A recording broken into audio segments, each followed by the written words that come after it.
Ya, selamat malam pemirsa. Jelang Pilpres 2024, PD Perjuangan terus membuka komunikasi dengan partai politik lain. Ada sejumlah pertemuan yang dilakukan oleh Puan Maharani dalam beberapa waktu terakhir, dan juga ada pertemuan antara Pak Ganjar dengan Muhaimin Iskandar. Malam hari ini kita akan membahas secara menyeluruh bagaimana kemudian PD Perjuangan menyiapkan langkah demi langkah untuk memenangkan Ganjar di Pilpres 2024. Yang hari ini juga kita memotret hasil lembaga survei menyatakan ada rebound yang positif dari survei Ganjar Pranowo. Bersama dengan saya Reinhard Sirait, Anda menyaksikan Talk Politics with Reinhard.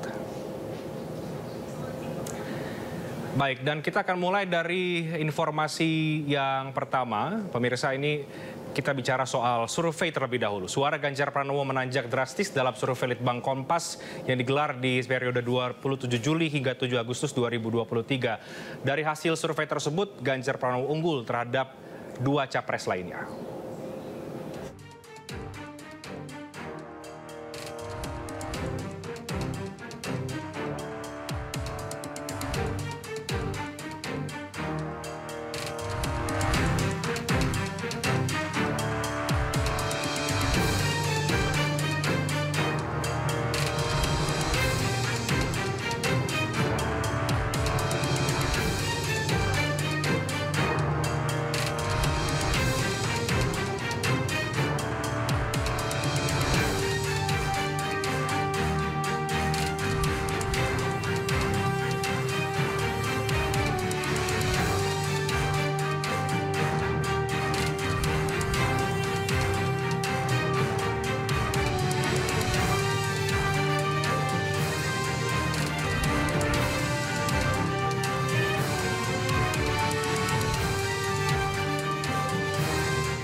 Dan malam hari di Talk Politics with Reinhard, saya sudah kedatangan Sekjen PD Perjuangan, Mas Hasto Kristianto. Kita akan banyak membahas mengenai seluk-beluk dan juga situasi serta dinamika politik terkini yang menarik untuk kita elaborasikan lebih jauh bersama dengan Mas Hasto Kristianto. Selamat malam, Mas Hasto.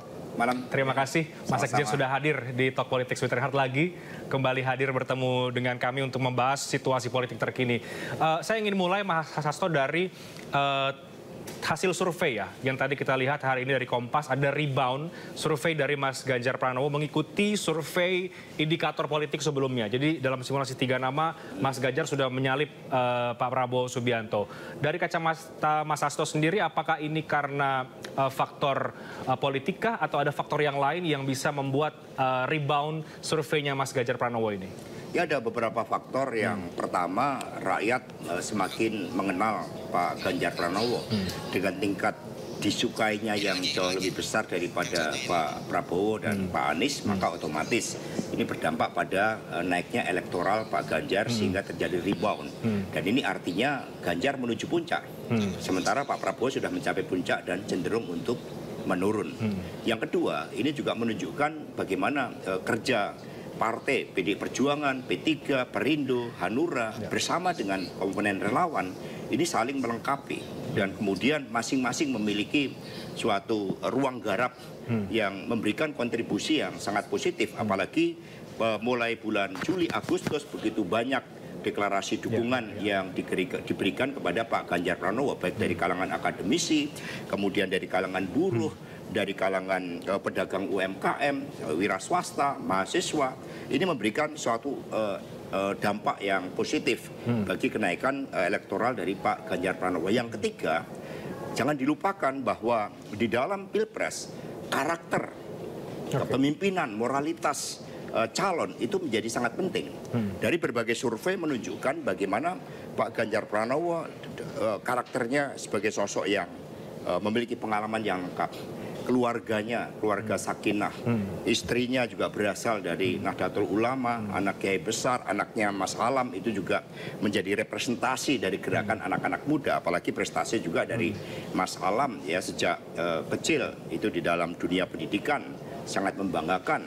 Kemudian dari keluarga, kemudian prestasi Pak Ganjar mampu mengetaskan 1 juta kemiskinan, tercepat dibandingkan provinsi-provinsi yang lain, kemudian kebijakan-kebijakan pro rakyat, tapi yang lebih penting bahwa dengan daya gerak Pak Ganjar ini kemudian memberikan suatu kesadaran pada publik bahwa kesinambungan kemajuan yang dilakukan oleh Presiden Jokowi itu harus dipastikan pada orang yang tepat.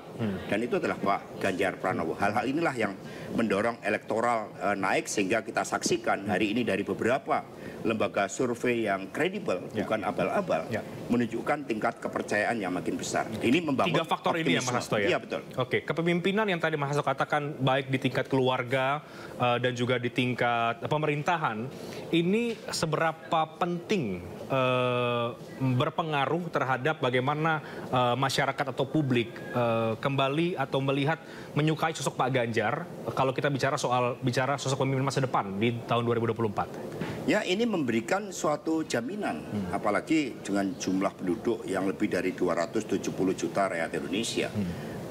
Rakyat menyadari pentingnya pemimpin yang punya stamina tinggi, pemimpin yang punya pengalaman yang lengkap, dan Pak Ganjar ini digembleng di lembaga DPR dengan tingkat pertarungan politik yang sangat intens, dan kemudian juga sebagai gubernur 2 periode. Sehingga di dalam ujian-ujian selama di DPR dan juga sebagai gubernur, Pak Ganjar membangun karakter kepemimpinan yang konsisten, karakter kepemimpinan yang menyelesaikan masalah rakyat, dan kemudian yang lebih membahagiakan, Pak Ganjar ini mencari solusi terhadap berbagai persoalan rakyat sebagaimana Pak Jokowi lakukan dalam tradisi belusukan. Bahkan Pak Ganjar bisa dengan enak tidur di rumah penduduk, sesuatu yang tidak bisa dilakukan oleh calon lain. Kedekatan antara pemimpin dan rakyat inilah yang akhirnya menimbulkan suatu apresiasi yang sangat positif. Padahal di ujung masa jabatan justru sebetulnya Mas Hasto ya. Masyarakat Jawa Tengah terpotret tampak agak berat dalam tanda kutip melepas Pak Ganjar sebagai gubernur ya. Iya, apalagi nanti setelah tanggal 5 September ini akan muncul suatu daya gerak yang lebih maksimum dari Pak Ganjar Pranowo. Kemarin sejak dideklarasikan pada tanggal 2 April, Pak Ganjar kan punya tanggung jawab untuk menyelesaikan seluruh kewajibannya sebagai gubernur. Dan ketika Pak Ganjar bertemu dengan rakyat, rakyat datang dengan penuh antusias bertemu dengan Pak Ganjar. Ini menunjukkan bahwa pemimpin itu harus dicintai oleh rakyat. Dan ini menjadi suatu modal yang sangat penting yang membedakan Pak Ganjar Pranowo dengan Pak Prabowo dan juga dengan Pak Anies Baswedan. Oke, Mas Hasto, menarik juga kalau kita mencermati hasil survei ini, juga ada berpandangan bahwa ini juga bisa jadi karena faktor gerakan di grassroots, di akar rumput yang mungkin semakin solid ya, tidak hanya kekuatan partai politik tapi juga ada gerakan di akar rumput. Nah, bagaimana Mas Hasto mencermati soal dukungan yang datang dari bawah, yang mungkin dari barisan relawan atau dari grassroots, baik yang dari parpol atau mungkin yang non partai politik? Ini istilah Pak Jokowi sudah kerek. Sudah kerek. Sudah kerek. Jadi ketika relawan-relawan, bahkan relawan Pak Jokowi ini kan hampir 96% yang memberikan dukungan kepada Pak Ganjar Pranowo. Ini mereka kan sudah punya pengalaman di dalam 2 kali pemilu berturut-turut dengan tingkat kontestasi yang sangat tinggi, yang diwarnai oleh politik identitas, sehingga mereka sudah punya suatu basis penggalangan yang sangat baik, rekam jejak untuk door to door, rekam jejak di sosmed, dan kemudian didukung oleh partai politik yang memang saling melengkapi. PD Perjuangan dengan 1,2 juta pengurusnya, 54% kepala daerah yang tanggal 19 kemarin, semua melakukan door to door dengan menempel stiker Pak Jokowi bersama dengan Pak Ganjar. Dan kemudian juga ada dengan Bung Karno, dengan Ibu Megawati Soekarno Putri, ya kan Mas Gibran, Wali Kota Solo, Pak Erick Cahyadi, semua ikut menempel. Ini menjadi gerakan yang sangat kuat. Perindo kita lihat punya kapabilitas di dalam membangun persepsi positif, jejaring UMKM-nya, bahkan kemudian Mars Perindo itu juga sudah dikenal baik oleh anak-anak kecil, generasi C. Kemudian P3 dengan kekuatan penggalangan Islam, Hanura juga dengan infrastruktur yang makin lengkap di bawah kepemimpinan Pak Oso. Ini menunjukkan daya gerak yang memadukan antara kekuatan partai, kekuatan relawan, dan tokoh-tokoh masyarakat. Bahkan besok itu hampir beberapa guru besar dari perguruan tinggi di Jawa itu akan memberikan deklarasi kepada Pak Ganjar Pranowo. Akan ada deklarasi dari di Jogja, yang dihadiri oleh Ibu Megawati Soekarno Putri dan Pak Ganjar Pranowo. Ini juga menunjukkan bahwa kekuatan kaum terdidik dari para guru besar, dari para dosen untuk memberikan dukungan kepada Pak Ganjar itu semakin kuat. Apa yang Mas Hasto lihat ketika di sisi yang lain kita lihat di level elit dukungan partai politik itu menggemuk di kubunya Pak Prabowo, tapi di sisi yang lain justru terjadi rebound elektabilitas. Ini kan satu hal yang kemudian sangat anomali begitu ya. Apa yang terjadi di elit ternyata belum tentu terjadi di bawah. Fenomena apa yang Mas Hasto cermati dari sekali lagi kalau kita bicara soal surveinya Mas Ganjar? Yang pertama masyarakat melihat, apalagi dengan tradisi kita gotong royong, ketika melihat Pak Ganjar dikeroyok, apalagi untuk mengeroyok itu menggunakan simbol di suatu museum yang seharusnya tidak boleh dipakai untuk kegiatan deklarasi.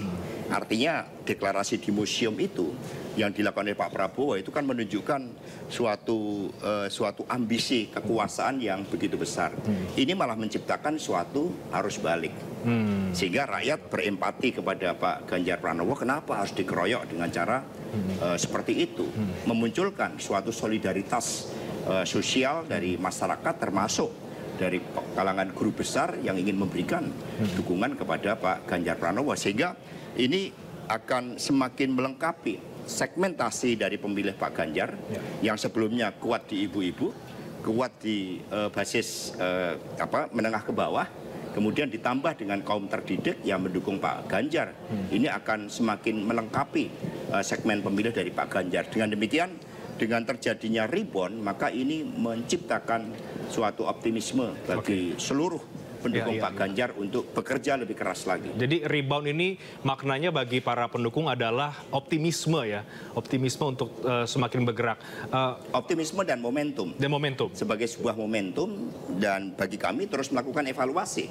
Kita melihat kekurangan-kekurangan yang terjadi pada bulan April setelah deklarasi sampai hari ini, dan momentum inilah yang kemudian menyatukan seluruh gerakan untuk turun ke bawah. Apa evaluasi yang mungkin bisa dibagikan kepada publik, Mas Hasto, dari momentum deklarasi sampai sekarang dan terjadi rebound? Paling tidak kan tentu partai-partai politik kan punya catatan ya terhadap bagaimana dinamika politik terkini. Apa yang kira-kira menjadi evaluasi soal itu?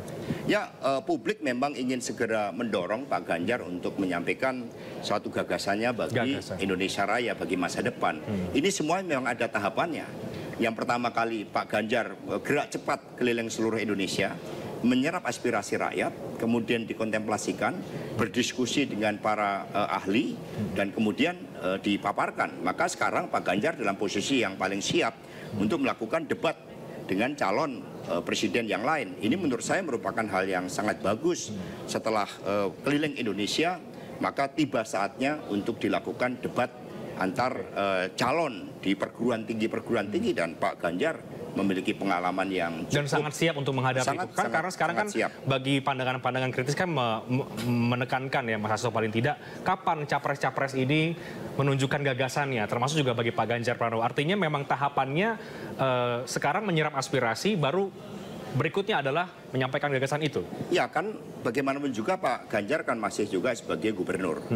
Tanggung jawab gubernur itu kan harus dipenuhi sebaik-baiknya kepada rakyat.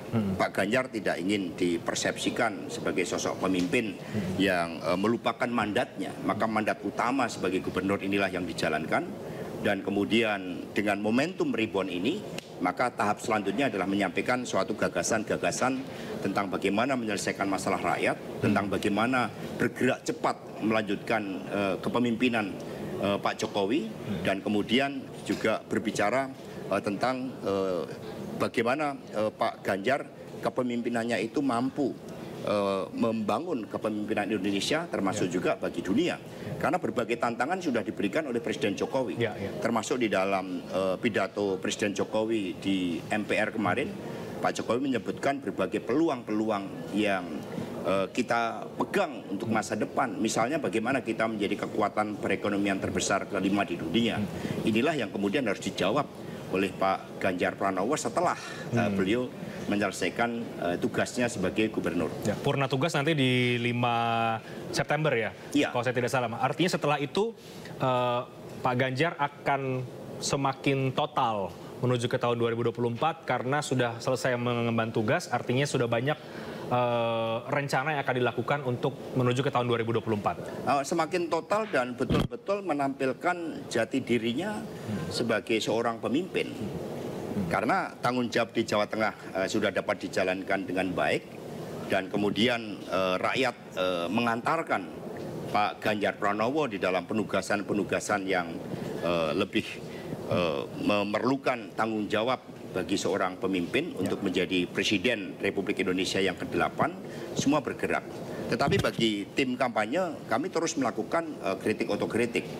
Kami melihat ke dalam, karena apapun untuk menjadi seorang Presiden Republik Indonesia, itu harus betul-betul disertai suatu niatan yang jernih. Bahwa apa yang dilakukan oleh Pak Ganjar Pranowo itu murni sebagai dedication of life bagi bangsa dan negara.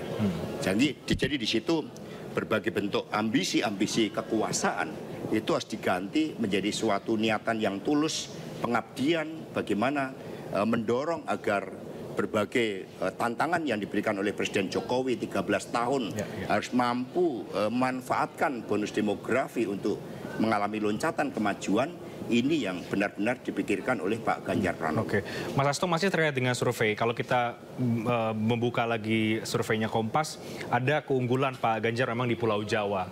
Hampir semua Pulau Jawa kemudian mendominasi. Tapi ada tantangan di luar Pulau Jawa. Nah, bagaimana ini kemudian juga dicermati dan juga dikalkulasikan agar yang di Pulau Jawa, di luar Pulau Jawa pun ini juga bisa berbalik situasinya. Seperti apa, Mas Hasto? Ya, salah satunya dengan sinergi. Misalnya dari Perindo, itu kan ada Tuan Guru Bajang. Ya, beliau sebagai sosok yang sangat dihormati di NTB. Ini pasti akan memiliki signifikansi dukungan kepada Pak Ganjar Pranowo, karena Perindo memiliki basis tokoh-tokoh yang juga cukup kuat di luar Jawa. Demikian pula P3. Jangan lupa bahwa P3 ini memiliki basis yang sangat kuat. Misalnya seperti di Kalimantan Selatan, kemudian di Kalimantan Barat, di Sumatera Barat. Ini kan basis-basis tradisional dari P3. Dan kami melihat sendiri bagaimana P3 di bawah pimpinan Pak Mardiono ini bergerak cepat dengan simbol P3 dengan lambang Ka'bahnya.